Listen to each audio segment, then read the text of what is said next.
immediately Law Promotions, but it's the WWE as well. It's the entire world of wrestling. There's Finn Balor doing an interview back in the back of the building, and here comes Austin Theory and tackles him. At least he got about 30 seconds out, though, not like in AEW, where they can't speak at all before they get attacked. Balor got about 30 seconds out. And then here comes Austin Theory and beats him up and runs him into the equipment cases. And, of course, immediately the announcer just backs up and becomes a mute, doesn't scream, "Oh, my God, help," or anything, just gets out of the shot. And all the damage is done. And then, at least at the end, quality control in the WWE, they run in one referee and I think, who was it that was standing around? Somebody else in a suit to say, "Get the heck out of here." And then Austin Theory goes into Vince's office to tell him what he's done. Hey, even though I lost the match, that was a cold-blooded, ruthless attack that I just made on Finn Balor. And Vince says, yeah, but even though, and this is a quote from Vince, even though you beat, as we might say, the chocolate pudding out of him. So over on AEW, they're saying shit, shitty McShit, shit face, shithead, beat the shit out of, you're a piece of shit, shit. And over in WWE land, Vince says you beat the chocolate pudding out of him. Suffer and succotash. And then he says, but I should, and by the way, he's not saying it with this much oomph and power and projection and clarity. He said he ought to fire Austin Theory because he loves firing people before the holidays. It makes him feel good, like he just had a good meal, gives him a warm. They're doing a parody of what people used to believe was the real Mr. McMahon because Vince was so good at being Mr. McMahon that people had those thoughts, and now they're parodying people who are probably writers who were children when he was Mr. McMahon are now parodying, Vince to where he's Ebenezer Scrooge and bah humbug, and it's a whole, and I'm sure he loves it too because, it's great shit, pal. But the clip that I saw, Brian, besides the fact that he brought the pencil out again, and Vince tried to tear a piece of his legal pad off, and he tore it in half. Instead, he couldn't tear the whole page off of the legal pad. It looked like Bobby Heenan doing the old phone book tear stunt where he would tear 3 pages and put it down like he was satisfied. No, you know what it looks like? I swear to God, it looks like he's a fucking Muppet. It looks like the Vince head, the weird Vince head, it's like one piece, and then someone else is working the hands because he's always sitting and he's hunched over, so there's like a torso, and then there's just crazy hands going all over the place. The hands are going everywhere. I think it's Frank Oz working the hands, and someone else is working the Vince head. It looks nuts. It looks like someone else is doing his hands. But who's the one that had to stick their hand up Vince's ass then is what I want to. But anyway, Bruce. He's got the paper. It was Bruce. Well, Bruce was able to get his hand up Vince's ass. His head is so big, and it's so much. So Vince scratches something he's written with a pencil. He erases it and then holds the paper up and blows the eraser shavings in Austin Theory's face. But here's what I was going for with what I was about to tell you was I saw this clip. It was sent to me, and apparently it was on YouTube, right? This wasn't a clip directly off. I don't know where it was directly off of, but the point is, without me doing it, the closed captioning for the hearing impaired was on this clip. And from the time it had the announcer that asked Finn Balor the question, and it had Finn Balor's response, and then you see the attack, and then it goes into the Vince's office, and you see him talking to Theory, and then it started having some trouble. Because, as we've mentioned, yes, Vince he's some of it's under his breath. And they were piping the crowd noise in really loud in this anyway. Really loud. What the hell was that? Yeah. I've been in Vince's office. He doesn't have a studio audience in the office, right? So they were piping the noise from the arena into this as some kind of background. But what it made it hard to hear Austin Theory, but it made it almost impossible to understand Vince because he's not projecting. He's got the gruff voice now, and it's under. So I'm watching. As I'm watching Vince trying to get these things out, my eyes are drawn to closed captioning. And the closed captioning is not able to figure out what Vince is saying anything.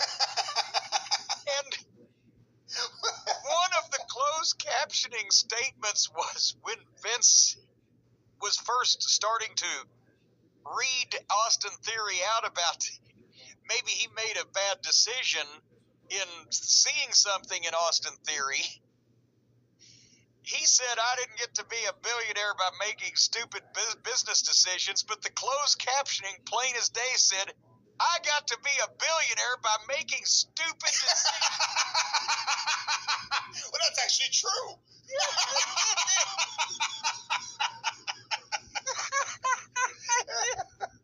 And then he starts going further, and all of a sudden the closed captioning while Vince is mumbling disappears, and then just one word pops up, inaudible. Oh my God, that's so funny. It's a pre-tape in an office. These guys, they're mic'd. It's a professional television production, but yet the closed captioning is reading it as the same thing as a fucking radio message from the space shuttle in outer space, inaudible. Or some kind of police surveillance video of the mob, inaudible. Inaudible. So that was poor Austin Theory. God almighty. By the way, we get people that ask us, why does Travis's drawings of current Vince look like he has lipstick on? Because he looks like he's got lipstick on. To which I would say, what the hell was going on here? And that side shot of him, he looks completely nuts. He looks like he was built in Jim Henson's fucking creature studio. He really fucking does. There were Muppets and then there were creatures that Jim Henson would build. He doesn't even look real. I think if he was silly putty or Play-Doh, don't get him too close to a fucking heat source or he might start melting. But that would, I mean, I just don't know I just wish, and we talked about this last week on the show, that I wish he would just take time off, retire, put his feet up, at least he's not a television personality anymore, and since he was one of the absolute best ever, it's disheartening now that younger people are going to see him now and say, this is the Vince McMahon that we've heard about that was so commanding and, as you mentioned, captivating or whatever. It's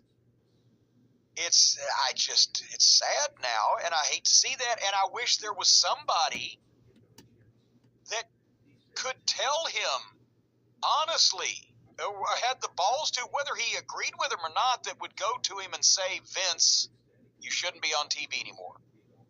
But nobody's going to do that. And what does Stephanie do anymore in that company? Do we know?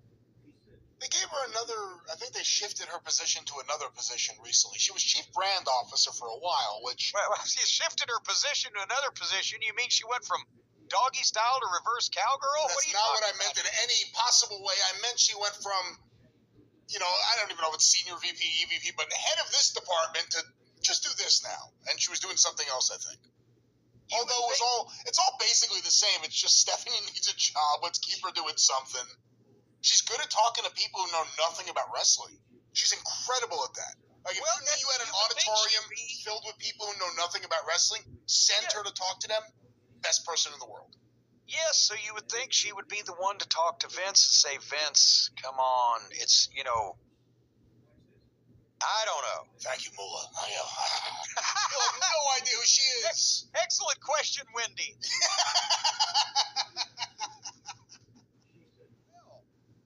There was more Miz and Snoopy, and the weekend attendance was 161,892.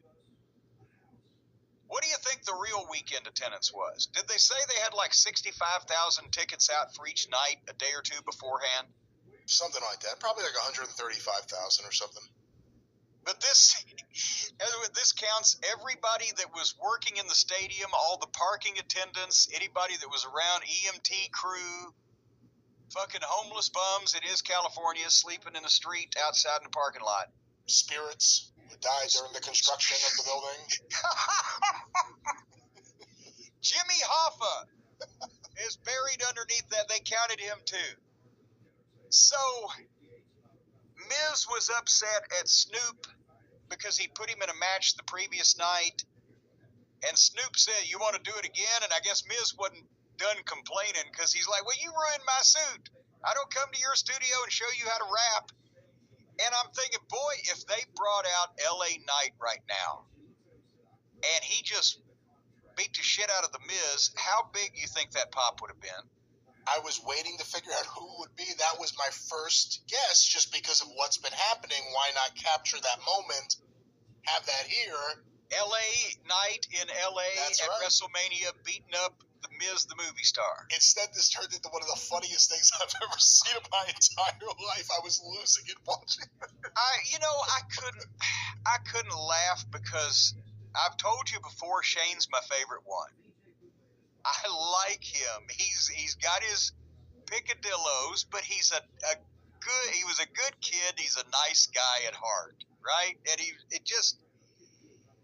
I guarantee you that he probably called Vince and said, "Dad, can I do Mania one more time? I've been working out. I'm in shape." And I guarantee you and I want to redeem myself. What was it, the Royal Rumble last year? He didn't make a good impression. And so we're going to have, folks, if you didn't see this, they were going to have Shane come down and have an impromptu match with The Miz and do what I assume Shane was going over. So, Snoop... You're not doing it any justice. This was such an all-time hysterically awful segment. I'm just saying what they were going to do. His music hits. You hear that Here Comes the Money thing, and then here comes old Shane McMahon bopping all around the stage doing his thing. You already knew that something was going to go wrong. Well, because he was huge. He looked. Did you see how puffy he was? Jacked up like a jacked up Dana White with hair. His face was round, and he's 50. He's almost 55 now, right? Because I'm over 60. He's about 7 or 8 years younger than me. Anyway, Shane McMahon is 53 years old. Okay.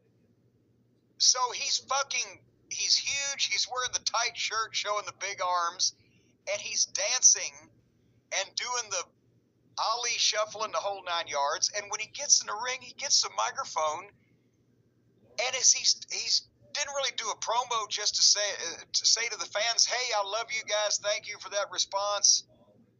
Sends his love. He was blowed up already because he'd been so hyper. And then Snoop here, he didn't exactly set this up in a stellar fashion. He's just like, they played the music, Shane comes out, he said, "Let's get a referee." And no, you in there, I'm out here, or whatever. The bell rings, and Shane immediately starts with the rabbit jabs. Boom, boom, boom, and Miz is back in the corner. And then Shane backs Miz up and shoots him off and drops down. And before I tell the people what happened, Brian, in any wrestling school, one of the most elementary fucking things that you would ever learn is you don't shoot a guy off and either let him come off the ropes and give you a move, and you don't shoot a guy off by the arm and drop down.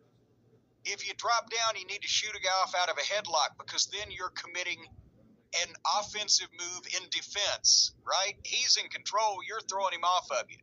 When you're in control of the guy's arm, you're throwing him into the ropes and then dropping down to avoid a move that he shouldn't be able to give you. Have I made that somewhat clear? I think so, yeah. Okay. So Shane arm whips Miz off and drops down because he's got to get some space so he can do his leapfrog. Because Shane has, I guess, decided one of the things he wants to do to show his athleticism is his big high leapfrog. When he was like in the air in a leapfrog, you think he's thinking, wait until Endeavor sees this. They're going to need me around. You know what? When he hit the height, that was a high leapfrog, and he spread those legs out, and goddamn, you could just hear the front row, and it would have spread, starting the "You've Still Got It" chant. They went, "You've still," and then he landed. And then he buckled.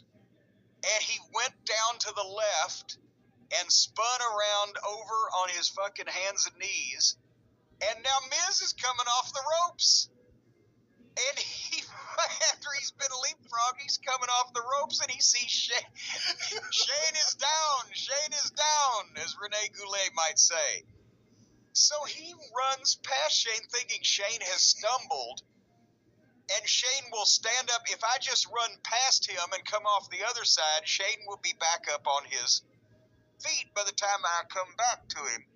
And so Miz runs past Shane, who's on his hands and knees, starting to get up. And as Shane gets up and puts weight on his leg, he realizes that he can't get up, and he crumples face first to the mat.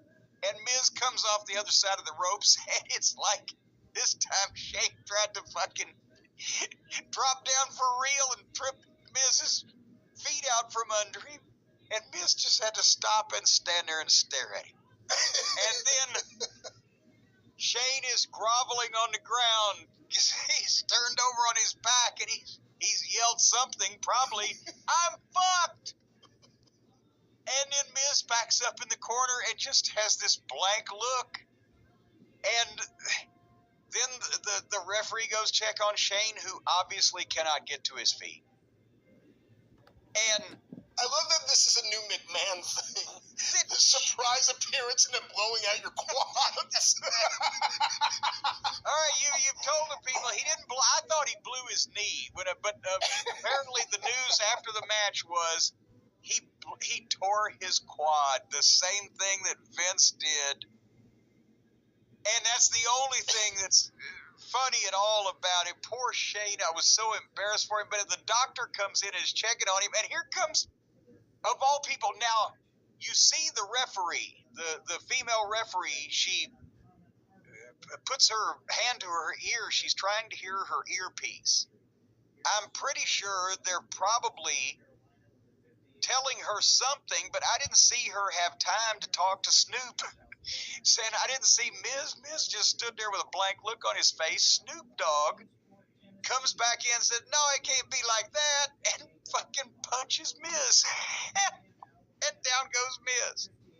And then I think that the referee may have told him, "Yeah, do it again," or Miz called it or something, because Miz gets back up and he nails Miz again.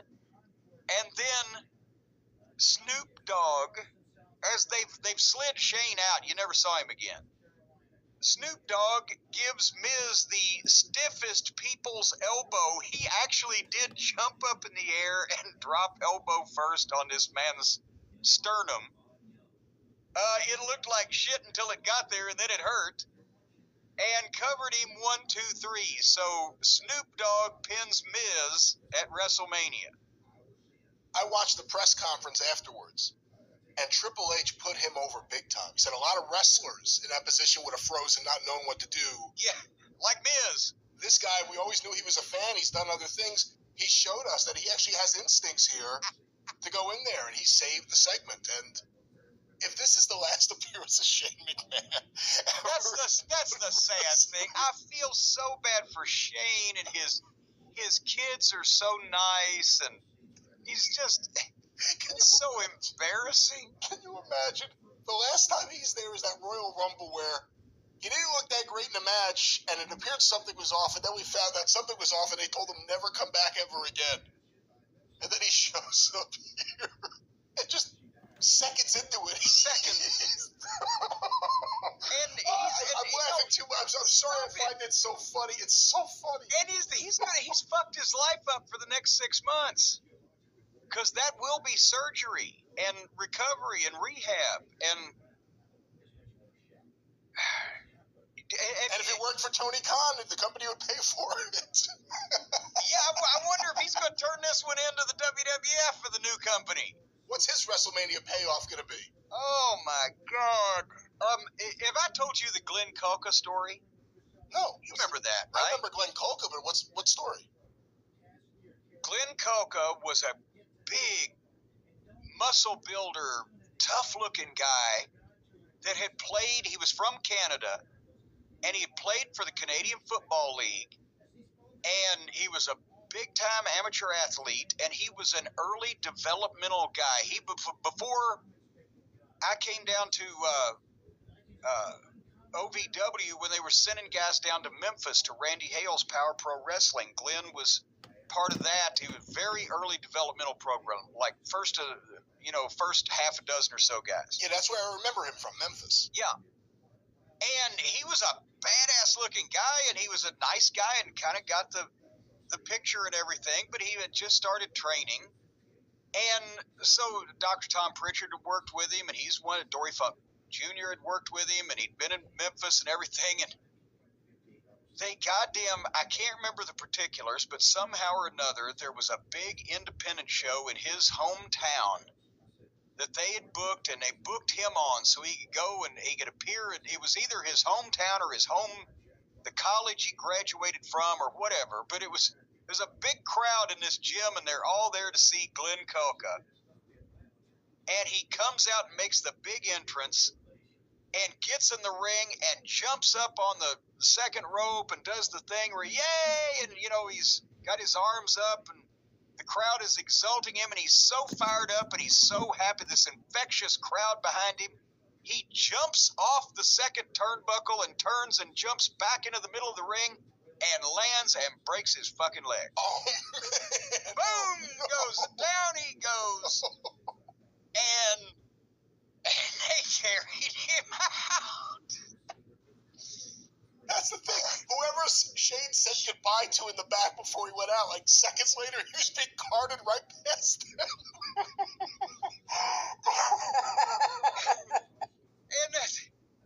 Well, while we're on the subject of embarrassing debuts, remember Mike Furness's hot tag in Knoxville?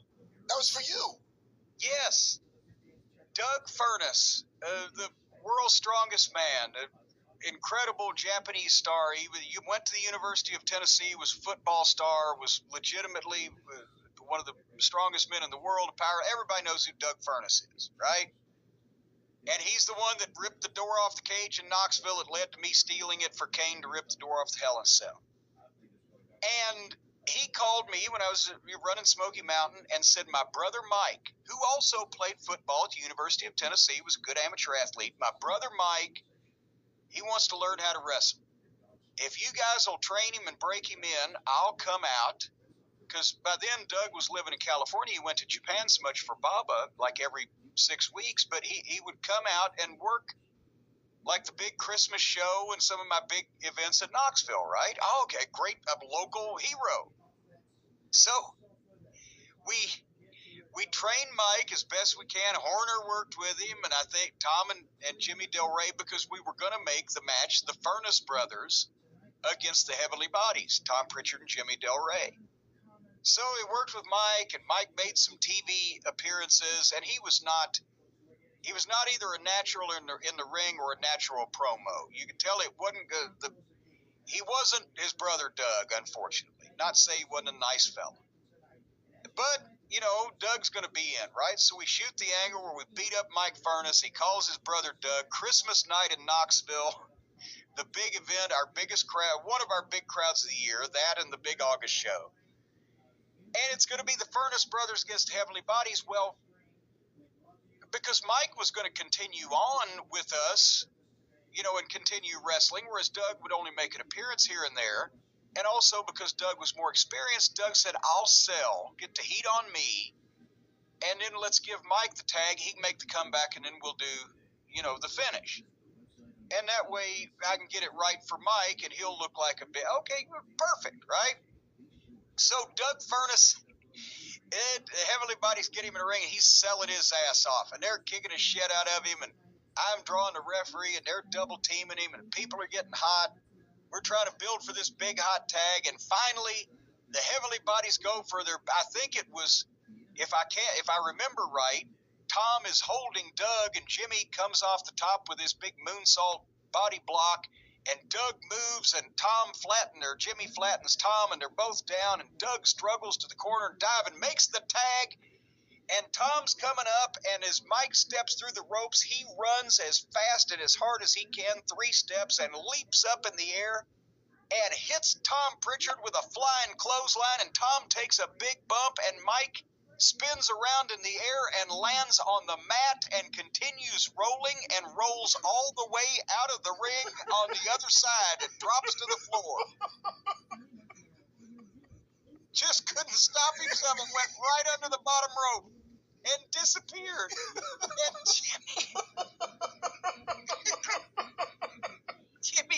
Jimmy Del Rey is coming up to take the second clothesline and turns around, and Tom's laying there flat on his back, and there's nobody else in the fucking ring.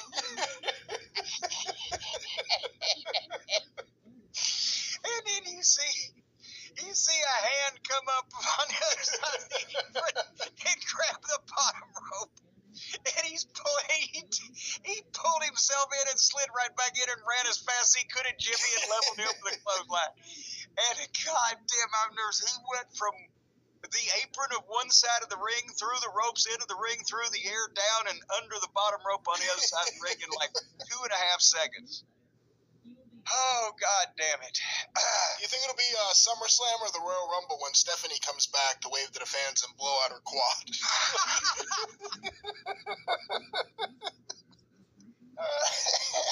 The question is, maybe at Halloween they can have a special 3-legged race with Shane and Vince tied together. All right. You know what's funny? Did Vince even blow out his quads last year? What happened when Vince couldn't take the stunner? He didn't blow out his quads, did he? No, he just crumpled like a goddamn fucking used slinky.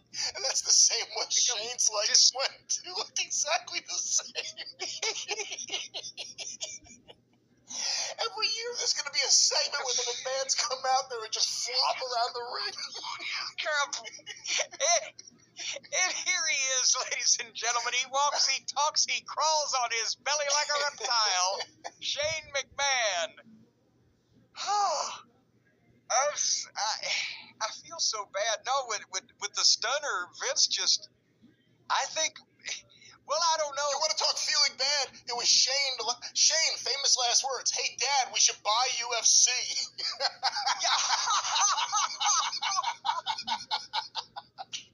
So now let's see, when they got home now, Vince says to Shane, well, Shane, goddammit, pal, you blew your quad out in WrestleMania 30 seconds in, and he can say, well, you motherfucker, at the Royal Rumble, you blew both your quads just sliding into the ring.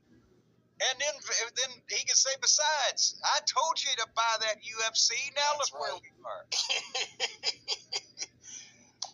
Well, see, I told you WrestleMania was fun. God damn it. So anyway, who else fell out of the ring I can think of? See, the problem is Shane's going to go, I can't let that be the last time I'm seen on the grandest stage of them all. And what's the other option? It's either I come out there and do the simple stuff, or I dive off a giant structure. Hey, so I'm worried about what next time it'll be. You know what? Here is a very interesting thing. Is the new $21 billion company to be named whatever, that's not completely and totally operated by the WWE, are they going to allow a 53-year-old father of 2 who hasn't wrestled in several years come out and do something like that? Or even a 56-year-old Stone Cold Steve Austin, or a however-year-old whoever the guy. Well, it's funny, on CNBC earlier, Scott Wapner asked Ari Emanuel and Vince McMahon, he said, what if Mr. McMahon, the character, wants to come out and do something in the ring? Is that okay? And before Ari Emanuel answered, Vince's like, he's dead. The character's dead. But Ari Emanuel said, yes, whatever he wants to do, he's allowed to do. So I think they're going to still operate under Vince's rules. No, but think about this. Well, I agree the liability is much much bigger. They might have until their legal department. Hey, all that Sinclair Broadcasting, they were a billion-dollar company, at least on paper, when they bought Ring of Honor. Point me to your legal department. And listen here, we were in Charleston, West Virginia. I get a phone call from the legal department saying that the guys can't take part in a chicken wing eating contest at Hooters that night that was our sponsor. Or the fans couldn't, or the guys could, but the fans couldn't, or something. I said, what are you telling? Well, there's a liability. I said, wait a minute. So if one of these motherfuckers chokes on a fucking chicken bone at Hooters because we said, hey, get in a contest to see if you can eat more chicken wings than Jay Briscoe, they're going to be able to sue us? Oh, it could. I threw my cell phone all the way across the building. So what I'm saying to you is now that live in front of 60 to 80,000 people, depending on the report, and God and everybody on pay-per-view and streaming television, Shane McMahon seriously injured himself and is going to require surgery. He's 53 years old, doing a leapfrog. Are they gonna have another situation where, okay, if you're past such and such age, you can't participate, or you've got to pass a physical for any kind of interaction because they don't understand what can be worked and what can't be? I mean, Steve Austin can come out, he's not going to try to do a fucking leapfrog. He's got a bad knee. But he can still be Steve Austin, as we saw in doing Steve Austin things. But will they be able to differentiate that between the people that can get by with it and do what they need to do and won't hurt themselves, and the people that obviously or apparently can't? And who's going to be determining that? The legal department? Liability? Multi-billions of dollars? It's not like, well, Dad said I could anymore. Anyway, and speaking of liability, the next match. But answer me that there, Brian Last. What do you think? Until we're shown otherwise, I'm going to go under the assumption they're going to keep doing things the way they do it. They are better about these things than AEW. I think we will see at WrestleMania 40 Shane versus Dante Martin. The big match. But, Shane shouldn't be out there to begin with. Shane's got a better chance of being on WrestleMania 40 than Dante Martin, but go ahead. But, Shane shouldn't be out there to begin with. There's a difference between a Steve Austin being billed to be there and used in a limited capacity to take advantage of his star power versus a 50-something who shouldn't be doing. It's one thing if Shane went out there and just delivered the bad punches, okay, and then you set him up for Snoop to do something. But as soon as he went to do something physical that he can't do, it just made the whole thing look bad. Well, and I'm not arguing with you about that. I'm saying that I think that somebody in the legal department wouldn't know the difference in how that could be handled. Whose legal department? Does WWE maintain their own legal department, or is it part of Endeavor's? See, that's the thing. How many jobs in corporate are going to be eliminated because of redundancy? And also duplication. Speaking of not the time for anything, I also told a story the other day when we were talking about famous fucking flop entrances or comebacks or debut. How did we get on that topic? We were talking about Shane McMahon, who, in midair, we were told he still got it, and by the time he landed, he had it, and he left with it. He tore it. And then I told the story of former Canadian football great Glenn Kolka, who had a brief flirtation with the WWF developmental program in, I believe it was 98 and 99. He worked in Memphis some, and he trained some at the studio in Stamford. And anyway, I told the story of how he had a big match in his hometown. It's been so long I couldn't remember all the details, but that when he was introduced, to this sellout crowd of people in his hometown, he jumped up on the ropes to exult in the crowd's cheers, and then jumped off and landed in the ring and broke his fucking leg, right? And down he went. So we have Mike has written in, he was an eyewitness. He says, hey, Jim and Brian, I just wanted to tell you that this moment happened in my hometown of Regina, Saskatchewan, just a ways from where Brock Lesnar now owns his farmhouse. Coca had recently retired from playing in the CFL for our hometown Saskatchewan Roughriders. The Roughriders to the people of Saskatchewan are like the Sooners to Oklahomans. Holy shit. So imagine the shock when this happened in front of these people who idolized in capital letters the man. So he was a big deal up there, as Lawler one time said to Lance about Playboy Frazier. So Glenn Coca that night was wrestling, of all people, Don Fallis. And now my mind comes back to this. So Coca broke his leg, and Don proceeded to kick him a few times, I guess to see if he was still breathing. And then he used some kind of foreign object, probably a donut hole he pulled out of his trunks. He used some kind of foreign object and pinned him for a 3 count before Coca was stretchered off. Oh, So you're still laughing about this. I'm sorry. This man, he looked like a caveman. This guy was a badass, right? So not only did the conquering hometown babyface lose, he lost to a Manitoban. Winnipeg and Regina in the CFL is like the prairie redneck football version of Yankees versus Red Sox. So Don Callis pinning Coca in an absolute disaster situation killed the town forever. Indie shows here now do about 100 to 200 people. That night was sold out somewhere in the 3,000 to 4,000 range. Saskatchewan was never the same again. Wow. And as a result of that, the gods of Saskatchewan took away Don Callis' hair.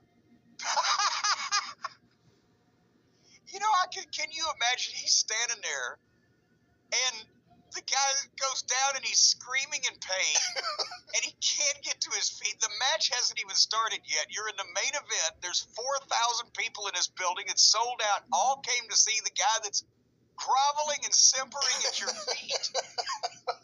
And now you realize, well, you've got to do something. And then I can see a couple of kicks like, can you get up? Are you okay? And he's like, shoot me in the head. And so he's got to fucking make the decision, do I just cover this guy that's got a broken leg? Or do I pull out, oh, my face hurts. Do I pull out a fictitious foreign object and knock him out just to try to save the credibility of the business? Well, what about what Austin did with Owen Hart, where Austin couldn't do anything and Owen kind of rolled himself up to be pinned by Austin? Could you do anything where there's some kind of screw job and Callis slips and hits the ground and Coca just laid a hand on him? Is there anything you would have done to repair this? In this case, Don Callis was not Owen Hart.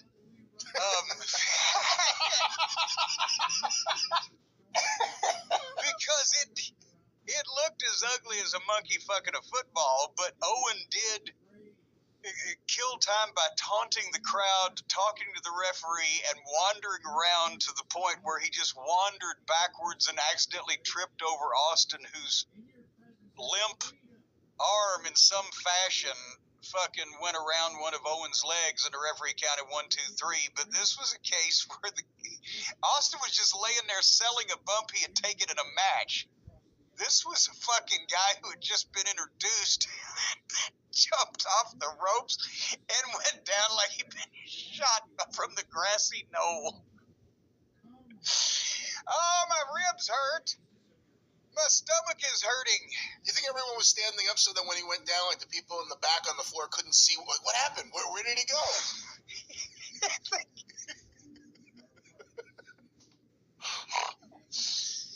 And it killed the town. The idea that they've never drawn more than 100 people ever since. Fuck that. Don Callis get a win in a wrestling match in this town. We're never doing this again. Oh, goddamn it. See, things like that can happen.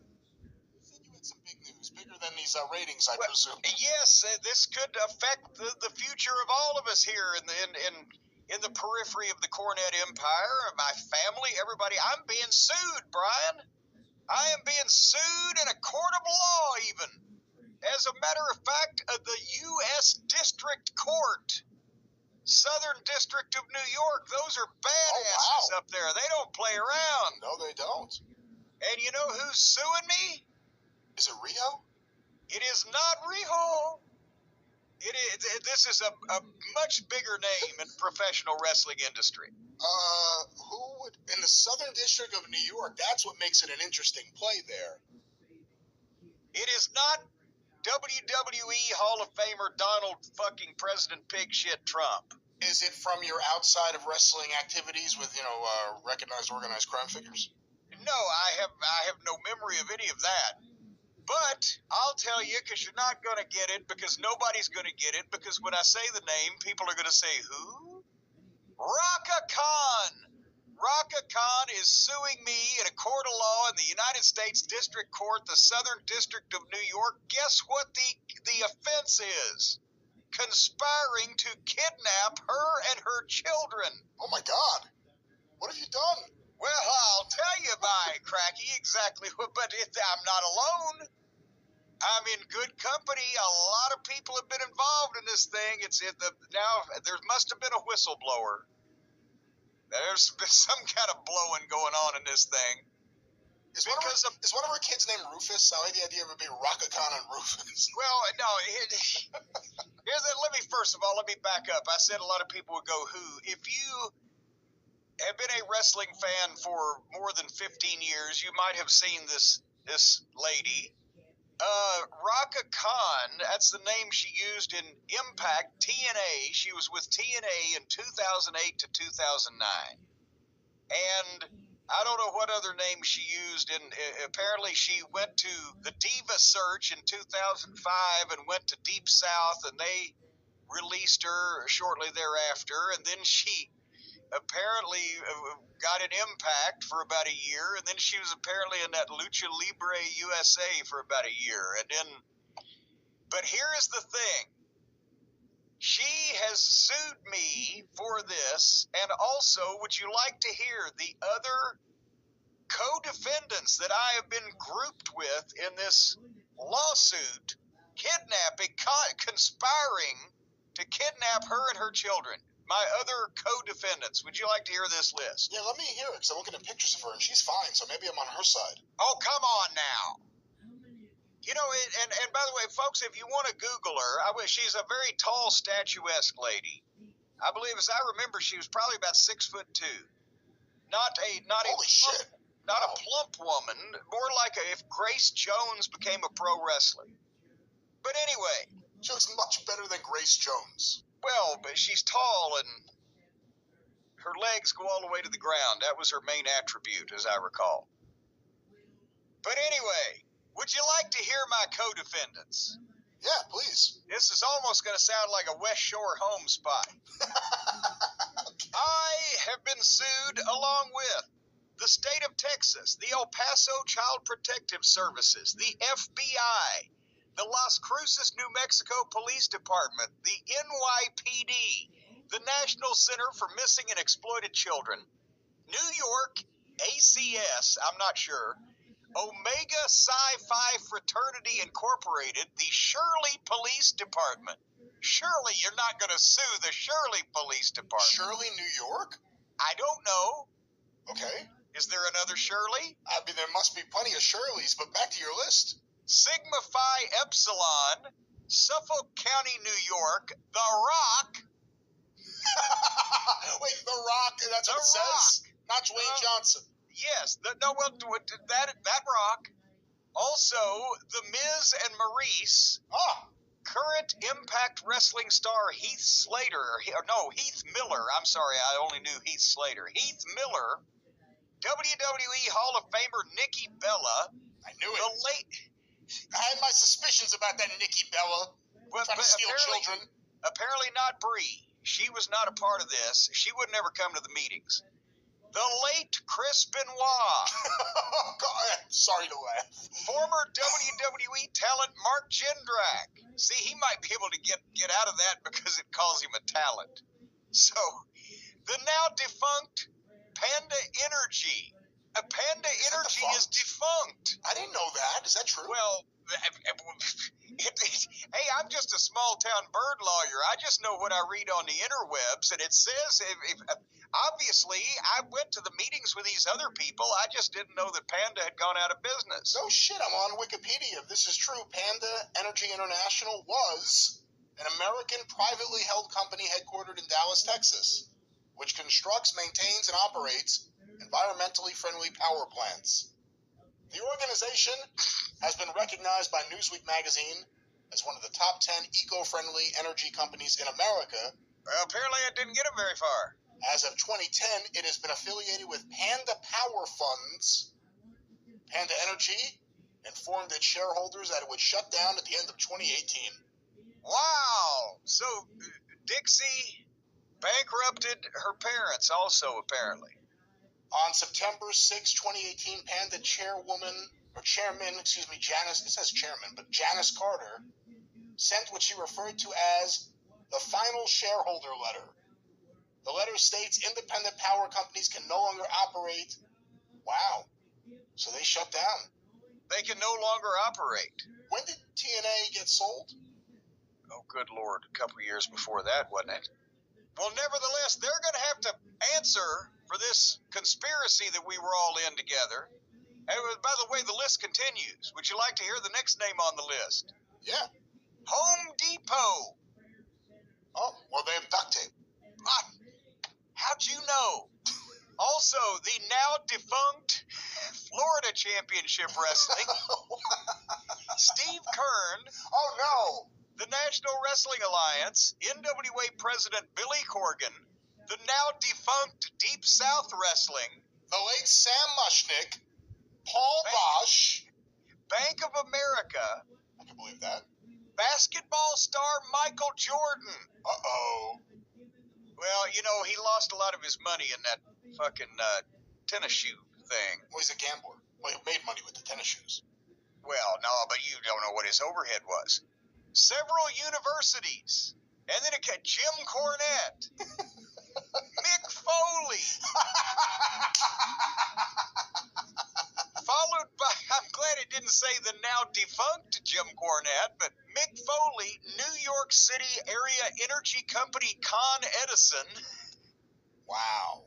And countless others, too numerous to list here I'm reading from pwinsider.com and Mike Johnson's excellent reporting on this, and he's been on this case because obviously there has been no movement on the case for months. Good, because I didn't even fucking know it existed until I saw this headline today. You haven't been served, obviously. No, it says none of the defendants listed have been served as of this writing.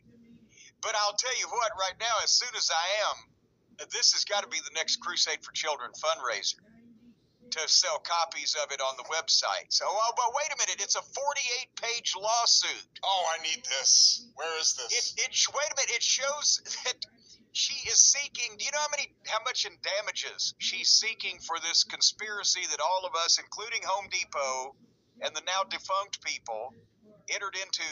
How much does she want in damages? There's some big companies and a bank, at least one bank listed there. I'm going to go with $1 billion. $3 billion. I went high and she went higher. Wow. It's a 48-page lawsuit, and apparently the majority of the filing is a long list of defendants, some of whom are listed multiple times. And but now, folks, in case you're wondering, she has been involved with the, how do we say this again? Once again, I'm only the small-town bird lawyer. She's been involved with the legal system over the past 4 years or so, and PW Insider's been reporting on that. But apparently the charges go back to August 2019, when she failed to appear in court and was listed as one of El Paso's most wanted fugitives. Oh, wow. Because she was accused or charged, however the phraseology is, with interference with child custody and aggravated kidnapping facilitate. That's what she's accusing you of. Well, yeah, see, there's obviously a difference of opinion here. In the state of Texas, interference with child custody is when someone takes or retains a child when that person knows that the taking or detention of the child violates a judgment or order. And apparently, there was multiple no-shows of her in court. Her bail was revoked. A bench warrant was issued for her arrest, but she posted a bond, but then she was picked up. Apparently, she claims she was taken to Rikers Island after she was arrested by U.S. Marshals in October of 2021, but they failed to provide a scintilla of evidence, that's a quote, scintilla, about her extradition. And she claims judge overseeing the hearing ordered her released, but the arrest and hearing allowed for the kidnapping of her children, and that the law enforcement agencies involved failed to intervene.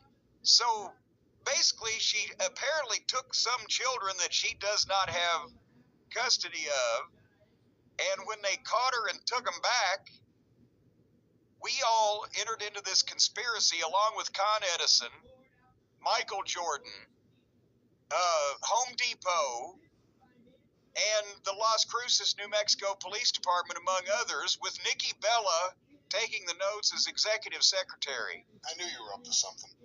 And this may have been what defuncted Panda Energy. They may have been paying under the table to keep this news out of the public eye. But anyway, so now the judge has ruled that she can move forward with suing these 48 pages of people. So I'm sweating this. I'm calling Stephen P. New. And now, here's the thing.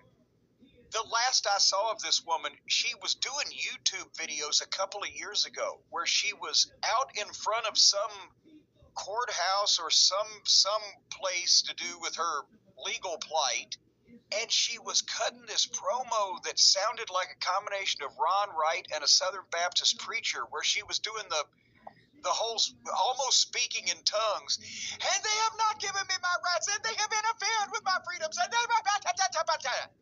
one would think that, I don't know what the proper term may have been, raving or ranting, but one would think if a person was acting like this out in front of a county building or a city building or a public building, that someone would come along and put a net over them, take them in for some kind of observation or maintenance or something.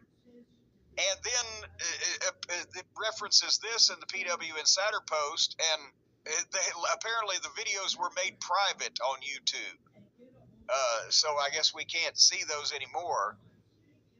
But now you realize I've not even seen this woman in person in 15 years. Yeah, it doesn't really say what you have done as part of this conspiracy. No, I mean, it's not as easy to figure out as it is to see what the fucking Omega Sci-Fi fraternity would have had to do with this. I mean, that's easy, but me, it would be a little harder to tie to this. I tried to cover my tracks. But no, she came into TNA, I guess after they flunked her out of Deep South. She was trying to do independent stuff, and she is a large, striking-looking woman. So they hired her for the Knockouts division, and I mean, obviously, I don't know if you were even watching at the time, but I don't know if she was as rotten as Linda Miles, but I often had Linda Miles flashbacks when I was watching her matches. But it wasn't my program.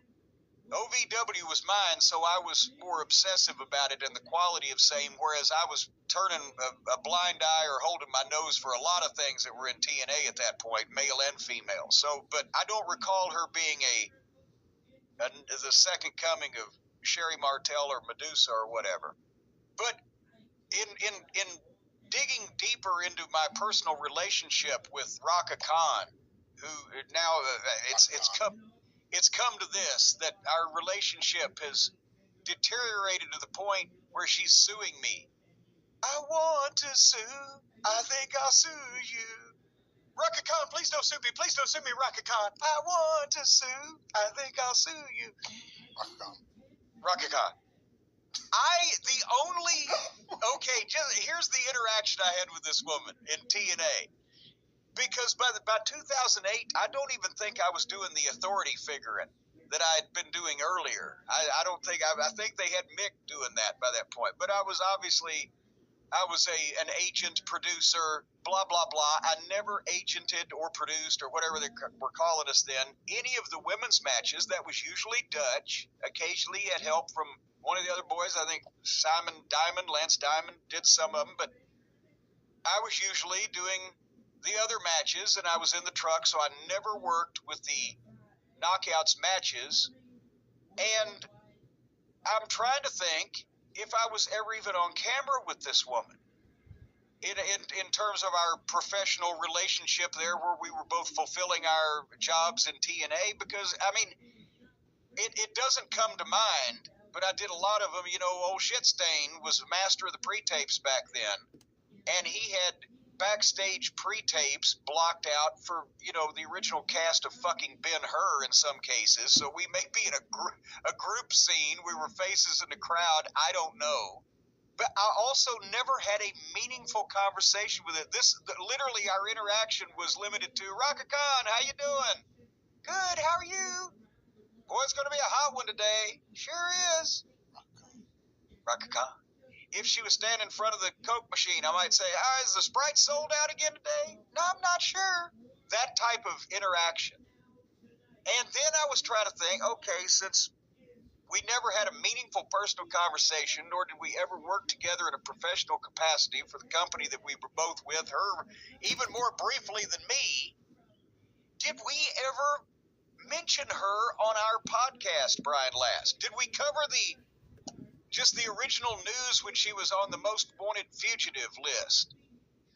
We could possibly have done that. I'll look it up to see if we ever talked about her on the YouTube channel. I mean, she must have come up at some point, because there was also all that drama with her and Kurt Angle, so... Oh, yeah. And I've heard her name before, so... And I don't watch Impact, so it must have come up. Actually, I think the majority of times that her name might have been mentioned, since she was not on television anymore, might have been if people were telling stories about Kurt Angle. Poor old Kurt, who fell under her influence at one point in time, I guess would be the best way to put it. Yeah, nothing on the YouTube channel that I see. So, you know, I've covered my tracks well. Hopefully nobody will be able to find out I was actually the ringleader. And the kids are actually in my attics. I've just had spray foam insulated. That's why I didn't want the little crumb snatchers to be in the attic and the heat or the humidity, so I made it a nice little space for them. They're chained up in there right now. Well, hold on, though. Let me stop you. The kids she's talking about, is she claiming that the kids that she kidnapped are the kids that are being kidnapped from her? Apparently, she kidnapped the kids and was not only charged with it, but actually on the most wanted fugitive list for failing to appear in court to answer for that. Are these the same kids in question? Yes, when they finally caught her and took her to jail, to Rikers Island, as she says, that allowed for the kidnapping of her children away from her, the ones that she had kidnapped. So it's a double reverse kidnap here, which is even more serious in a court of law, could be a double felony, and double jeopardy laws do not apply. So is this they arrested her for the charge of kidnapping the kids, and at that point Child Protective Services jumped in, took the kids into their custody to return them back to, I don't know who, whatever the state of origin was in this country. And then yes, now that exactly sounds pretty much like what has just happened here. But they're in on it too, because of course. The El Paso Child Protective Services are the first. No, the state of Texas is the first defendant. I'd sue them first too. They're big. Yeah, and they're big, and they run the whole shebang down there, the whole ball of beeswax. And the FBI, we knew they were crooked.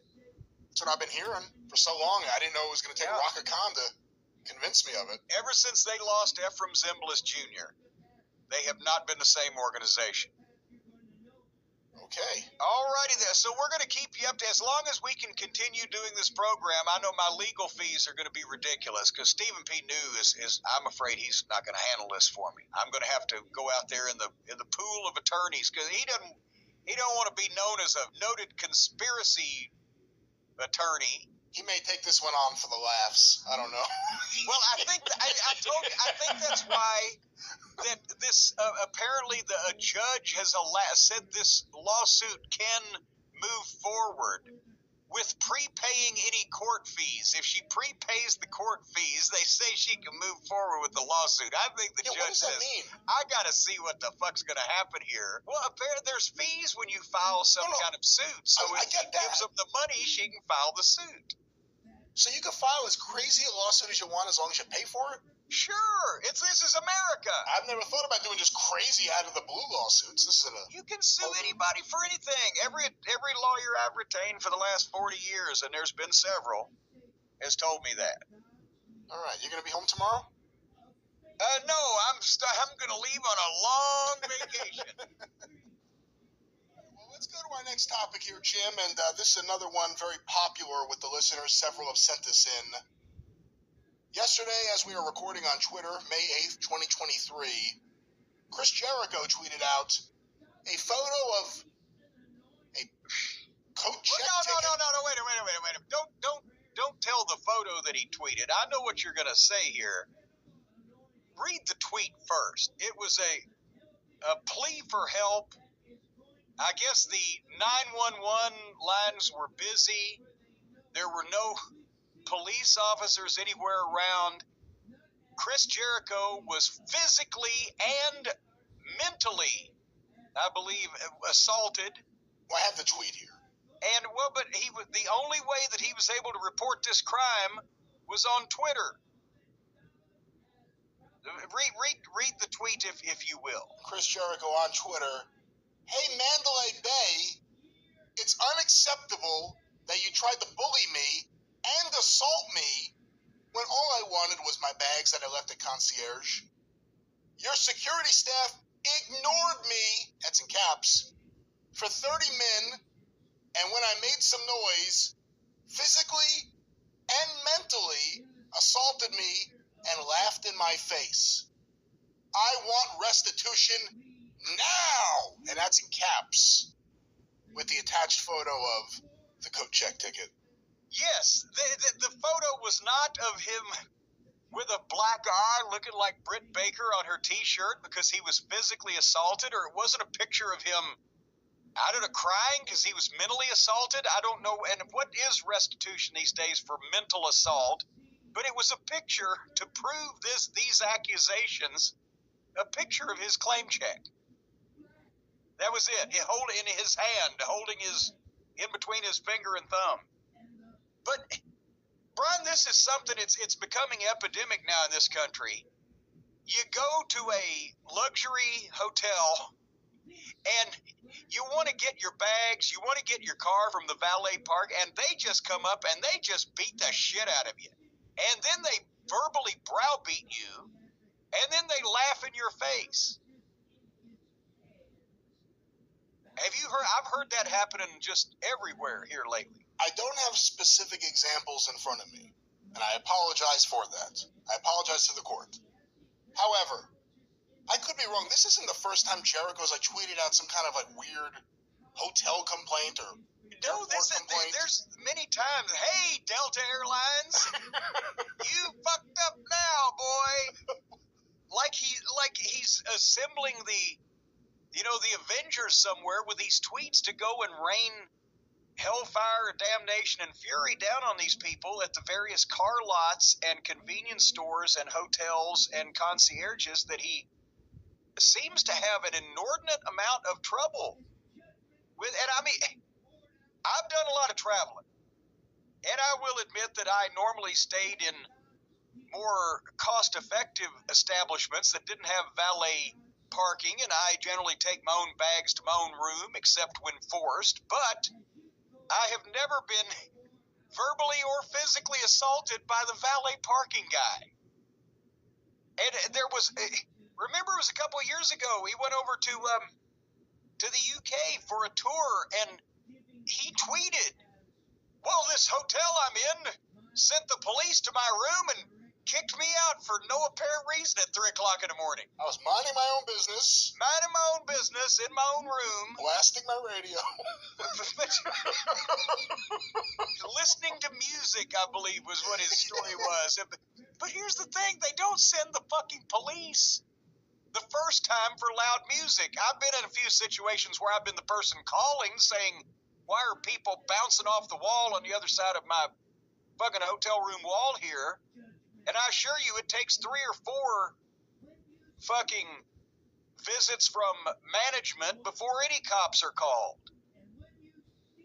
But so he got kicked out of a hotel and said he was walking the streets in the middle of the night in the UK somewhere a couple years ago. He's constantly got a problem with a restaurant or an airline.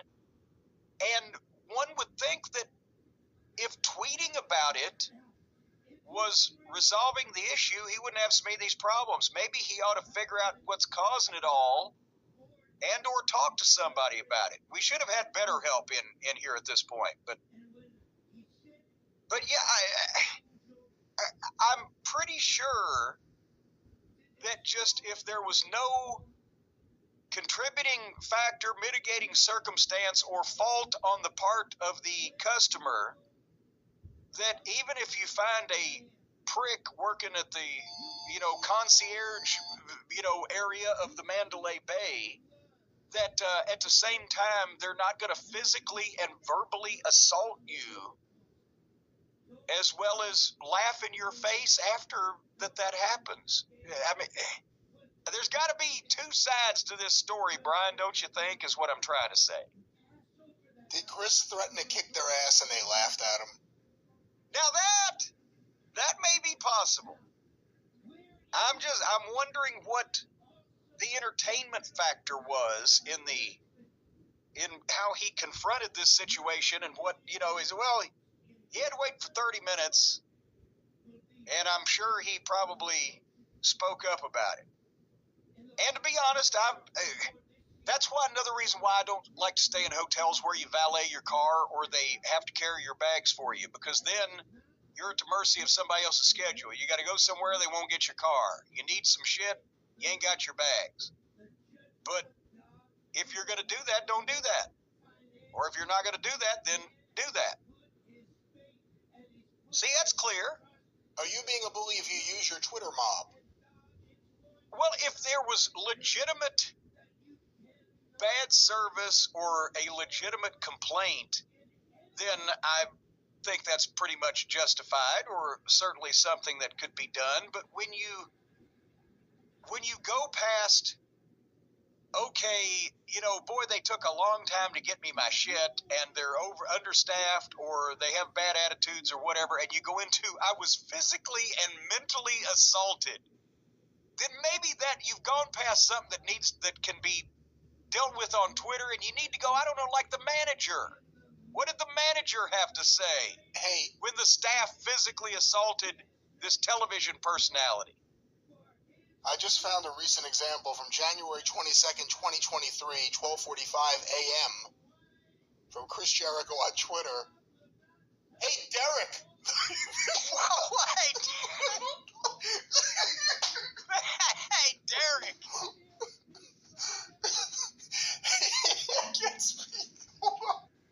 Hey, Derek, the manager. I'm a Hilton's Hotel Diamond member with 2.5 million points.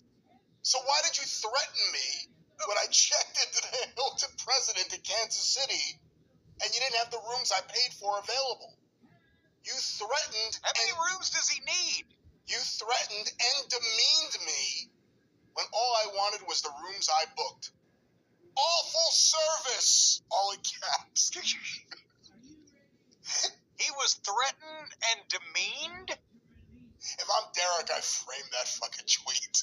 If I'm Derek, I have that tweet in my wallet. I hand it out to people. Okay, so that was when? January. That was January. Why does Chris Jericho keep crossing the paths of all of these mean, incompetent, violent people? The question is, what chain has he not done this to? This is Hilton, Mandalay Bay. I mean, he has all these points. Maybe he tries to stick with Hilton. I mean, it's a very nice hotel typically in most places. I'm a Diamond member as well. I've not had any issues with being physically assaulted at any of their locations. Who has more points, you or Chris Jericho? Well, he apparently don't use them. 'Cause I've had millions of points over time, but I've used quite a bit of them as well, whereas it sounds like he's saving up to go to the fucking moon.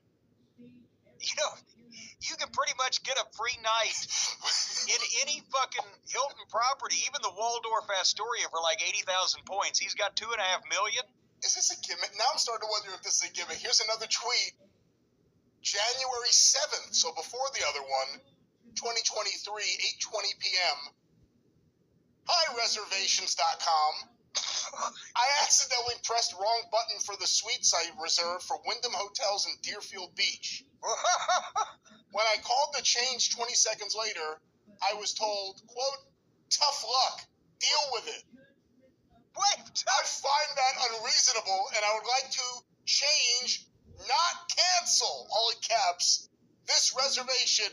Total swindle.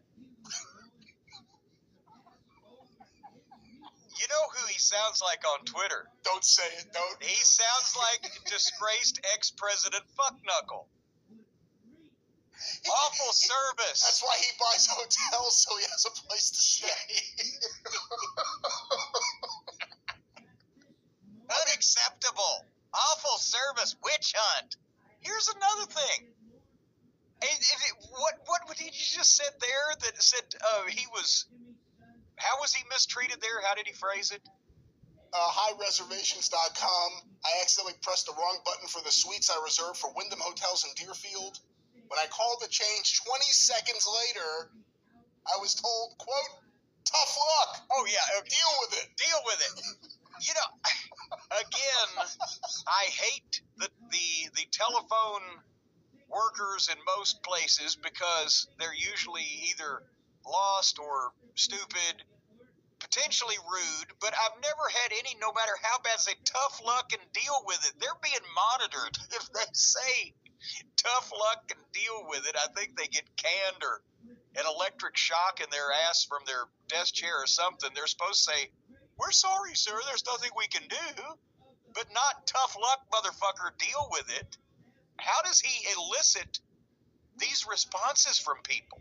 Well, here's another one. This one goes back a ways. July 18th, 2019, 9:05 p.m. Hey, Delta baggage service lady at Atlanta Airport. When a connection is missed and you hold my bags hostage overnight, it's not necessary to be rude or flippantly say, quote, I don't care if you've flown 3 million miles on Delta. Okay, there's plenty of other airlines to spend my money on. Not at this rate. They're going to see him coming. They're going to put him on a federal no-fly list just for being a prick. All right, well, but apparently Delta texted him, tweeted him back, hey, Chris, we're terribly sorry for the events described. Please know that's not our normal level of service. Please know if we can assist via this channel, feel free to share via private message for additional review. Thanks for sharing. We appreciate you letting us know. HAA. And then he quote tweeted that and said, I'm waiting for your DM, Delta.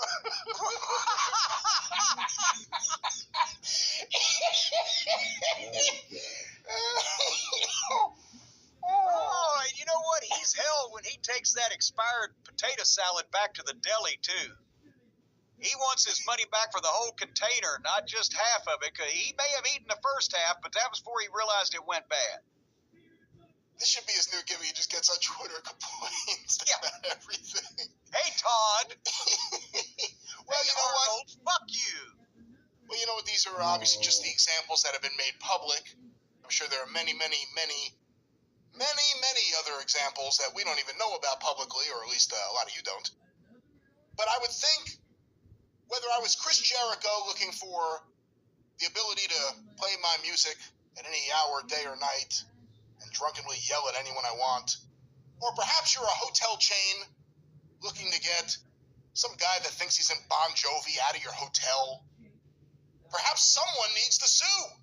There's a need here in some form or fashion for legal representation, and folks, go no further than this man for that. Calls Stephen News.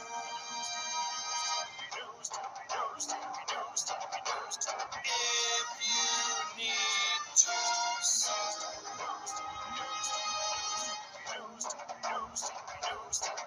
an outlaw mud show for two. Still to the rest. Now, folks, you may say, what about if you're a put-upon traveler? Winding your way around the country and encountering various rude people that mentally and physically assault you and hold your possessions hostage, you may need to sue. But what about if the flip-flop was on the other foot? What about if you're one of these many people that works in the service industry? You're a bag handler. You're a valet parker. You're a hotel clerk. You're someone at the ticket counter of a major airline. And suddenly, for no apparent reason, someone rushes in and begins berating you about the service that you have not provided for them. And they identify themselves as a TV star of high importance, and something must be done because they've been mentally and physically assaulted, and it's your fault.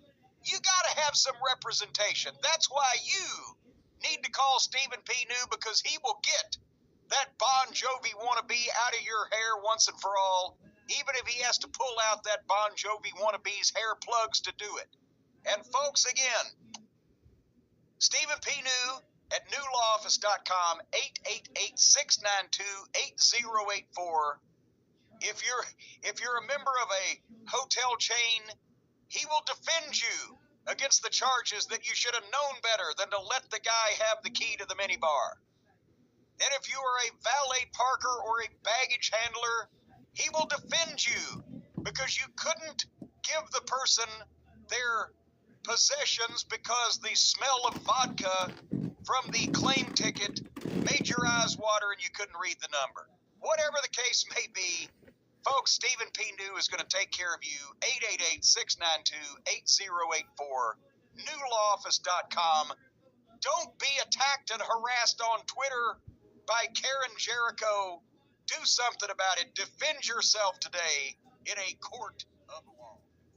Alrighty then. And did you tell me also, I've forgotten, we've been going on about this, but is there other news of another AEW talent that has suffered public misfortune? Well, I mean, I'm trying to see where to even start with this. Apparently Matt Hardy's Twitter got hacked, and the person has a hell of a sense of humor. Let me see where this starts. I see where it ends, allegedly. Matt, you should just let us run the account. We brought your shit back from the dead. Shit, if I was Edge, I would have fucked Lita too. What? Now wait, what? What in the world? That stupid fucking sexual assaulting pedo Vince McMahon is a fraud and stole $2 million from me. Go back to touching little girls, you stupid old freak. Me and Jeff's beef was real. He fucked my wife because I made fun of his wife for having a yeast infection. Now wait, hold now. Hashtag it's true. Wait, hold now, Bobby. Hold on just a second, for heaven's sake, and even just one moment. So these messages, just out of the blue, were allegedly coming from the Twitter account of Matt Hardy. No, they were coming from the Twitter account of Matt Hardy. Well, that's what I'm saying. That's what I'm trying to say to you. Listen to the words that are being formed by my lips and are being emitted from my mouth. They were allegedly coming from Matt's official Twitter account, although it was someone impersonating this, but people had no knowledge of this beforehand. They just, if they follow Matt Hardy, they would have seen him say this and go, holy shit. At Tony Khan, you're a bitch, and only relevant because of your billionaire dad. And then there's a slur there. Maybe Chris Benoit wasn't that bad. Bitches be annoying. Should I link the DMs of my wife, Rebby Hardy, saying the N-word? Let me know. And then there's a few words there I won't be repeating. This part here is a little funny. Sorry, everyone. I got hacked. But I've since regained access. Sorry for all the vulgar tweets, messages in the past few hours. I'll be removing them and restoring my account back to normal. The next tweet, psych, bitch, it's still me. You ain't getting this shit back.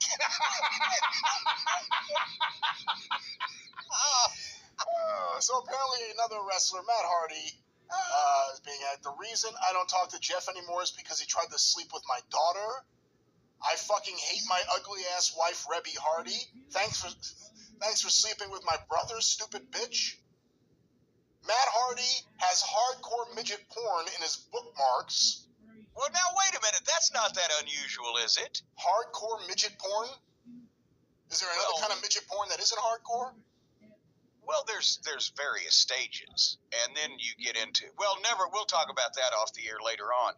But, but now people have realized that he's been hacked, and he's hacked off about it.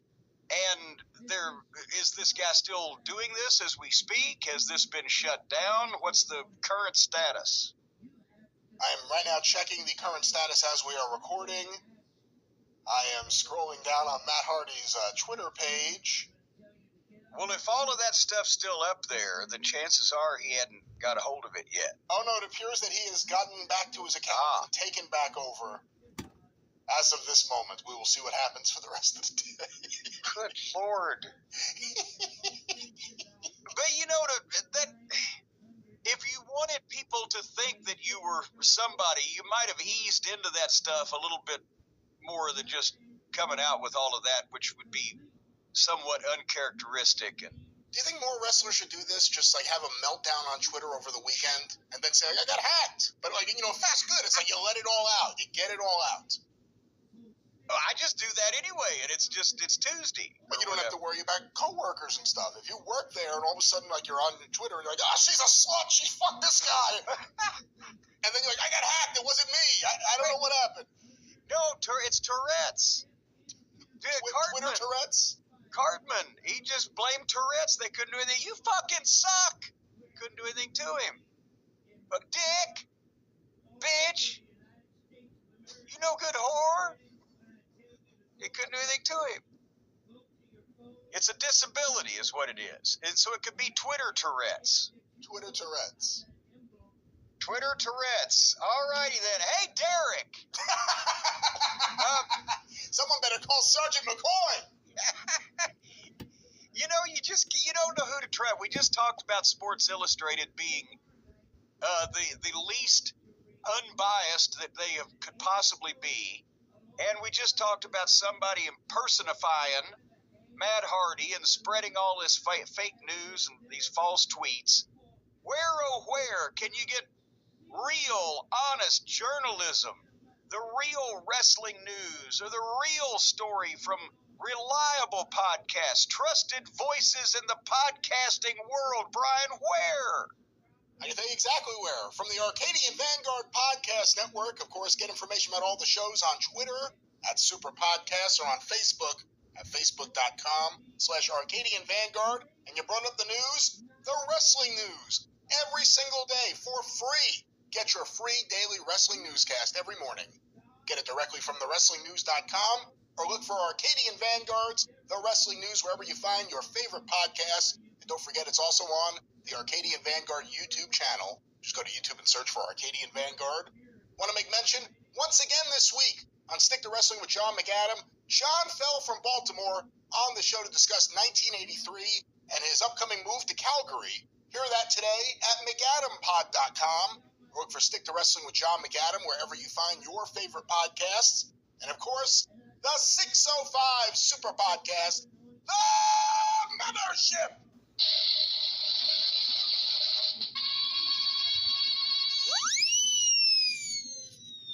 Go through the archive today at 605pod.com, available wherever you find your favorite podcasts. The Mothership.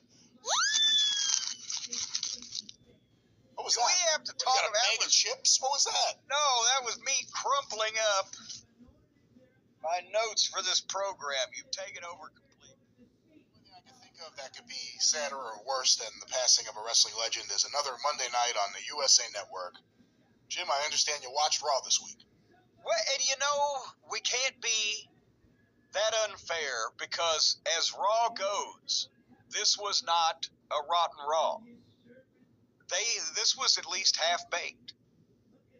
There was a couple of things I actually enjoyed, and at least some hope for the future. And apparently, as we'll mention also here at some point in the program, they're on a ratings roll. And they were back up here to almost 2 million on the fast overnight international number game, whatever they fucking send out. We haven't heard from Thurston Howell III, you and I. We haven't officially, but it seems like the Raw numbers were up also. And they were at the Hartford Civic Center, which looked great. It was packed, looked great, right down the road from Stamford. That's apparently why they had numerous visitors, including the leader of the evil empire himself. His hot air balloon landed in the parking lot. Vince McMahon was there, apparently not being too overbearing. They said he changed the order of matches around, but I don't think he rewrote everything from scratch this week. You know what's the biggest sign he's not being overbearing? The panting announcer. We always hear about Vince screaming in everyone's ear. Mick Foley quit because he couldn't put up with the screaming from Vince McMahon. Vince micromanages and yells Michael Cole would be a 5-star announcer if not for Vince screaming at him. Then how does this guy get on the show? Just, out of breath, Kevin Owens. Oh, he's panting. He's just panting. And then he just says names and nicknames and back to the panting. I can't deal with this fucking guy. Loud noises. Oh, look, Imperium. Oh, how is Vince allowing that? For everyone who wants to say Vince micromanages and screams at these guys, how is that getting on Raw? Well, see, that's the way they talk over across the pond. Don't you know? It's the Queen. Oh, it's the Queen. Oh, it's the Prince. Oh, it's the Count. Oh, it's the Count and his wife, the Oh. That's what they say over there. I'm just telling you. They say that word a lot. It means different things over there across the pond. It's like he's kissing someone under a tree. Like, looky. And Corey Graves is trying to make his voice deeper to get away from that. He was like, I don't know what you're doing. And he can tell he's trying not to do that. Well, I don't think that you make those noises from kissing, and they'd be muffled anyway. Because if your mouth was, I think you're getting a full-fledged fucking old-fashioned under the tree over there. The visionary. Seth freaking Rollins just says names and pants. I can't deal with it. He's having visions. At least the announcer's not the one seeing red fucking lights shining in his window. It's more orangey red, and the wind is just, the trees are blowing all over the place, and the sky is red. Wait a minute, you got an orange reflection through the window and a bunch of fucking hot air blowing? Have you checked to see if Trump's in your driveway? Bedminster's right over here, so that's not an outrageous thought. But no, it's just, it looks like the fallout after the apocalypse out here right now. Anyway. Back to Raw. Before we get to, I know we have a lot of reviews, and I want to get a lot of questions in, but we have a lot of reviews, so we got to get some stuff going. Let me quickly ask you one question that a lot of people have sent in, and I'm hoping you've seen this. An image going around, Alan Blackstock discovered it on Twitter at Alan_cheapshot. He wrote, hang on a moment. There is a Young Bucks costume on Walmart's website. Oh, God. And the model looks quite similar to Dave Meltzer, and he's not exaggerating, other than what appears to be 2 toes on each foot. What? It looks very much like Dave Meltzer. Have you seen this? Yes, I've seen it. Yes, people were tweeting it all over the Twitter the other day. And yes, he does look like he has cloven hoofs. I don't know if that's somehow maybe I was just the edge of the catalog or something. I don't know. But otherwise, yes, it looks slightly thinner in the face, but maybe it's just because he's so damn happy to be in that costume. But it's a Young Bucks Halloween costume. And it is clearly, whether it's Uncle Dave or not, a 60-something-year-old white man wearing it, which is just completely inappropriate on any level. And he looks like Dave. And he looks like Dave Meltzer. Did they try to find a model for the Young Bucks outfit that looked like Dave Meltzer? I don't know what. I'm wondering if somebody's ribbing him, or did they somehow Photoshop this? Why would you? No adult male of that age, even if he was a catalog model or a male escort or a gigolo or whatever the fuck you need to be to pose for Halloween costumes for advertisements online, nobody would put that costume on and stand there with that giant grin. And is it just my imagination because of who it looks like, or am I seeing his tongue even hanging out a little bit? And that's your imagination because of who it is. Okay, it's just the giant grin and the arms outstretched with all the buckaroo fringe hanging down. And no man of that age and that wasn't being held at gunpoint would look that jubilant wearing that ridiculous outfit and having pictures taken. Was this a community service deal that he struck? Okay, well, you won't go to jail. Just stand there and wear this while we take pictures of you. I can't get past the talons or whatever's happening on the feet there, the hooves, as you put it. Well, can you explain that? Was that somehow cut off in the printing, or It almost looks like hands upside down, like making a pinching motion. I can't tell what it is. Hands across the water. You like wings? I do like wings, but actually I'm on the boneless now more often because I don't trust my front tooth these days. Boneless wings. Is that when Denny left the band? Yes, that was boneless wings. Okay. But back to the cloven hooves of Dave Meltzer. See, there's English words that have never been put together in that order before. I have done something that's never been done on Earth with 6 billion people on it. But back to the cloven hooves of Dave Meltzer. Write it down, folks. So why does this motherfucker look this way, and what can we do about it? Who can we complain to about this? That should be on a registry somewhere. You're appealing to children for this childish play wrestling Halloween costume, and you've got this perverted-looking cloven-hooved man trying to sell him this outfit. What parent would see that and go, oh, I want my kid to look like that? That's the question. Who is the audience that they think is going to buy this outfit? It's not even people in their 30s or 40s. It's a late 50s, early 60s-year-old man in this photo. Even the fans of the Buckaroos, the Buckaroos out there in the Buckaroo universe, do they want to dress up like these fucking cloven-hooved pricks? Or do they just like to clap at their silly wrestling?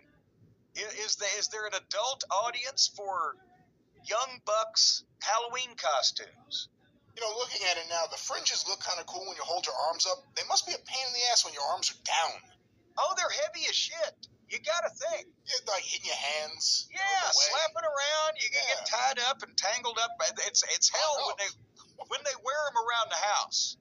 It's hell on the fucking bric-a-brac, on the various shelves and end tables and everything. Every time they fucking point or just turn around, they're knocking shit off. Well, that's why they use their hooves to catch the stuff that they knock off to put it back on the table. Well, that is handy to be hooved. Well, not handy. It behooves you to be hooved. That's right. Well, I think this has been Reggie's Corner on the show.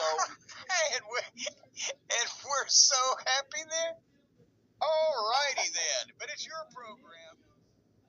Another topic, another story that a lot of people have been sending us naturally.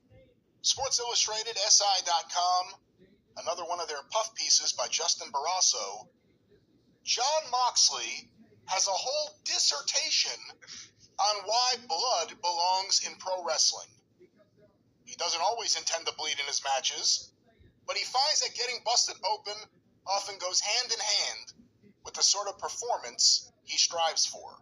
I don't want to go through the whole art. Well, I always say these are puff pieces. Let's see if it is or it isn't.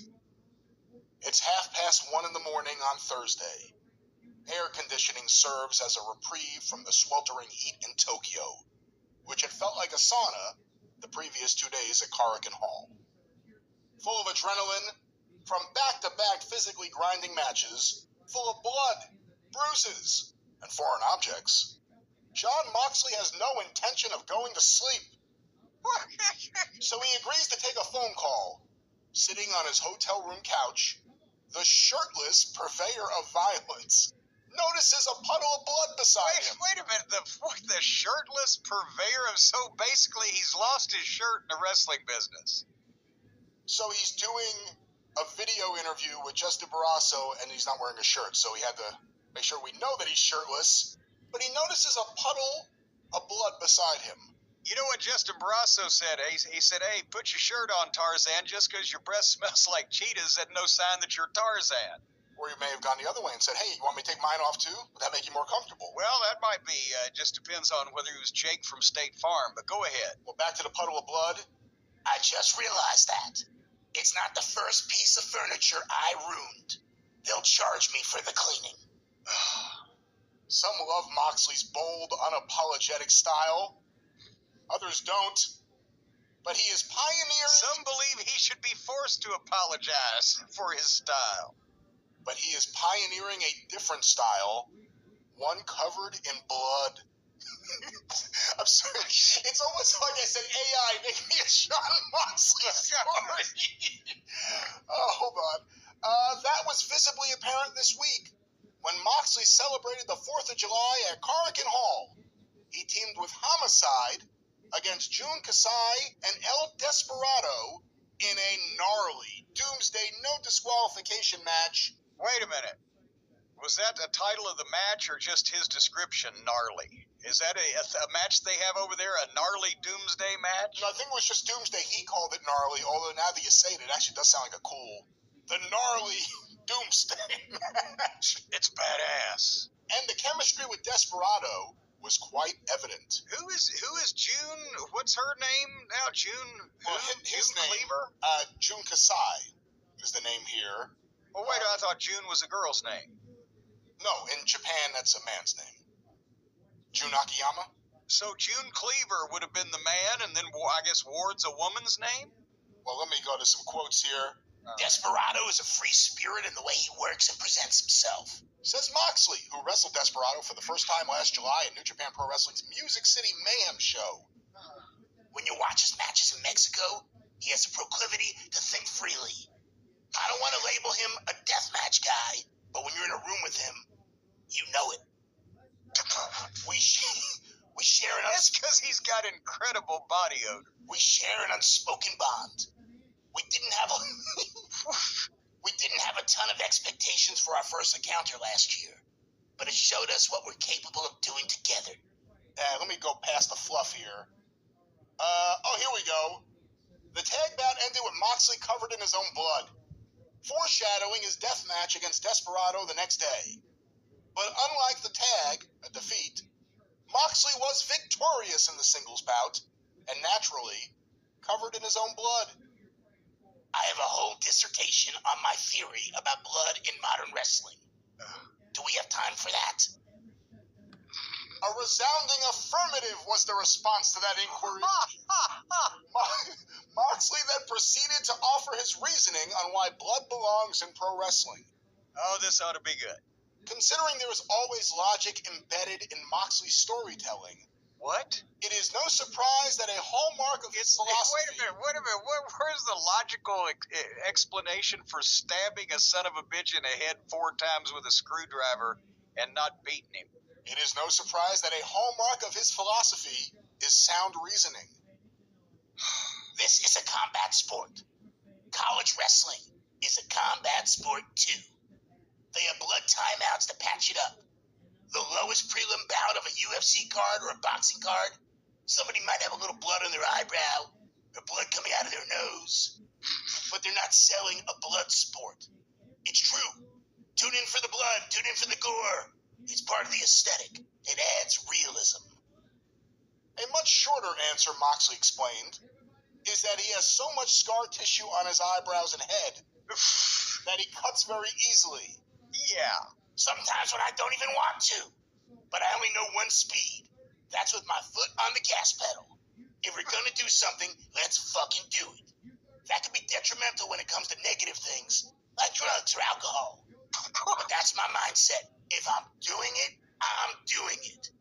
When it comes to blood, it's just gonna happen sometimes. Like I said, it's foot on the gas pedal. Some people say, this is just a random match. Why is there blood? I heard that last week versus Tomohiro Ishii. He's one of the greatest of all time. I'm not going to let that moment slip by. I'm going foot to the fucking gas pedal. How can I not? Then I hear that I can't have a good match without blood. Okay, then you made my argument for me. I'll do it every time. Has he been huffing the gas as he's putting the foot to the gas pedal? You said I can't have a good match without blood. Okay, so I'll bleed every time. Bleed every time. That is brilliantly stupid, but it's fucking hysterical. It's well, in his own weird way. And let me ask you this, Brian: when they have the UFC blood timeouts or the college wrestling blood timeouts or whatever, have we gotten a good on-camera shot of one of the competitors cutting their own heads with a razor blade right before we go into that? No. To keep the credibility of the sport up. No, there's usually not a close-up of that. Usually one of the fighters doesn't get on the mic. Well, I shouldn't say that. They yell fuck. Yeah, they do yell fuck. Yeah. Yeah, but there's no blading or screwdrivers in the UFC. And basically, so by keeping the credibility of the business up, he's talking about not selling anything to make it all look phony, doing blatantly preposterous and nonsensical things with furniture and implements to make it all look phony. And as long as I and or some of the people that I'm working with slice ourselves open to bleed for real, even though everything we do looks like phony fucking shit, then it will add to the credibility of the wrestling industry. Is that what he's saying here? I guess, and we'll go back to it because the big quotes are coming up, but what are your thoughts in general? We've talked in the past a little bit about it, that this is the kind of stuff SI is putting on their website. Well, yeah, I mean, the literary fellatio has become boundless as far as the not only the seductive and blatantly erotic descriptions of the shirtless Moxley, who had a pencil-thin mustache and was wearing Speedos, but also just the ridiculous amount of praise of this shit that you would expect coming from a fanzine level writer, and it's people writing for what used to be Sports Illustrated, and that's embarrassing. But do you think that's a problem? I mean, with anything, but with people we like. You know, Time and Newsweek shouldn't be saying, and CM Punk is the savior of wrestling and the best talent that's ever existed, and many people throw hotel keys at him whenever he walks down the aisle. That's the problem. Like, you want serious wrestling writing, and then the people who get the gigs want to do fan club stuff. And maybe it's a double-edged sword where you can't get access to the wrestlers you want to talk to for these things unless you're going to blow them. No, that sounds like a little over and above. Because John Moxley doesn't even know all those words, much less to tell somebody to write that about him. Well, let's go back to this. Moxley's thesis is that blood will be shed. He backs it up with solid arguments and a willingness to question whether WWE's approach to blood is the correct method. The point of the dissertation is that this is a combat sport.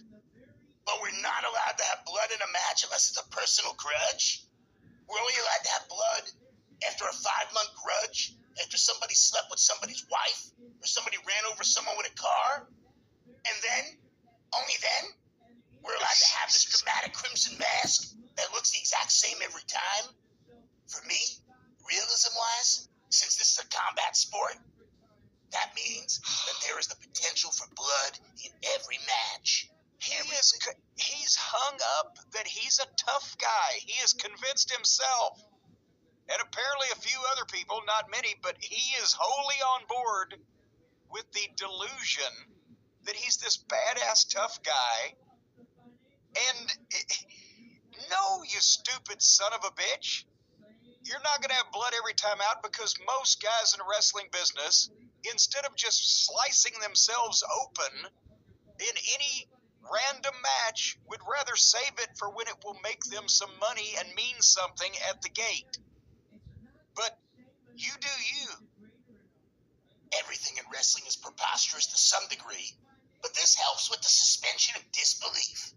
I'm actually for less blood, but more often, if every single match on the card had a busted eyebrow or bloody nose, it would be just part of the sport. But some gory spectacle with blood shooting like a hose is pretty unnecessary. We're elbowing each other in the face every single match. We're kicking each other in the face every single match. What are these people made of if they're not bleeding? People ask why there is blood in the ring every time I leave it. It feels unnatural to go out of my way to make sure no one is bleeding. That feels like I'm taking my foot off the gas pedal. Oh, the gas is back. That doesn't interest me. What's up with the gas pedal? That's 4 references to this already. I guess he was speeding on his way to the interview. In more ways than one, it sounds like. So what do you think about the idea there should be blood in every match to some degree? A little bit here, a little bit there, sprinkled over here. A soup's on there. Again, there are ways that you can make or would want to make works simulate shoots, and there's ways that you don't.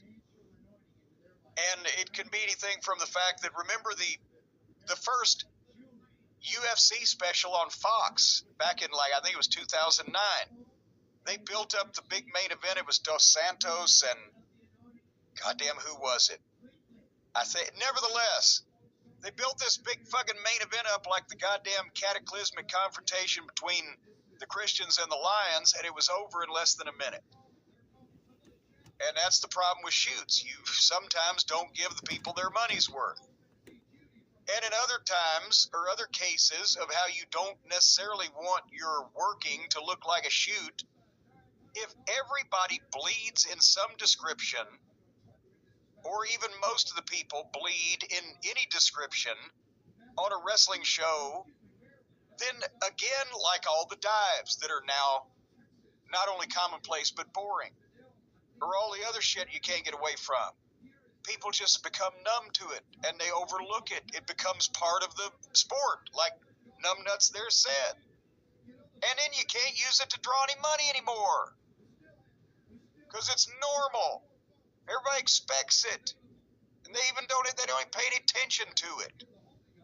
But this fucking lunatic, can't get that. Well, let me finish up. I'll skip to the bottom. Only 37. Moxley is and looks like that. Moxley is old enough to know that careers do not last forever. That makes him even more grateful to soak up moments like this, and for the work he is doing with the Blackpool Combat Club, which is building to a blood and guts match against the Elite in 2 weeks on Dynamite. At some point, some match will be my last. This existence in my athletic career is finite. I feel like I didn't use a few of my peak years to my full potential, a lot of which is no fault of my own. Some of it is, so I'm very in the moment. I want to wring the sponge of every ounce of potential. I want to find out exactly what I could become. Join the army. Regret is one of the worst things in life. Yeah, motherfucker, do more before breakfast than most people do all day. Regret is one of the worst things in life. There's some really good quote about it. Regret lasts forever or some shit. You know what I'm saying? I want a career without regret. We haven't heard the quote. We'd like you to tell us the quote now that you teased us with the quote. As the time extended well beyond 2 in the morning, this American-based reporter apologized for taking up so much of Moxley's night. Nonchalantly, and in trademark fashion, Moxley offered a logical response before attempting to get some sleep. I don't go out after shows anymore, so I end up bored as fuck. It worked out perfectly. And that's the end of the article here. Well, at least he ends up after his matches like everybody else that's watched him ends up. That's why he's so obsessed with Stallone. He goes back to the hotel. What's on TV? Just all these various Stallone movies. Rocky III. There's news emanating from south of the border about some of the other AEW, I guess you can call them talent. They're on the roster. And we're not sure what Exactly. What do we even know where this happened? Otherwise than the country, do we know a specific? It was after a AAA match last night. It was in Tijuana. It was Triple Mania in Tijuana, I believe. Triple Mania in Tijuana. Was a donkey on the show. Will you stop it? This is a big event. This is the biggest event for AAA every year. AAA. Well, that's why I figured they'd bring in the donkey, the dancing bear, everything they could throw at them. There are no donkeys currently involved with AAA. But unfortunately, that I know of. Well, no, I'm not saying, I wasn't saying unfortunately about that. I'm saying unfortunately about the topic that we're about to discuss. Unfortunately, see, old Kenny and old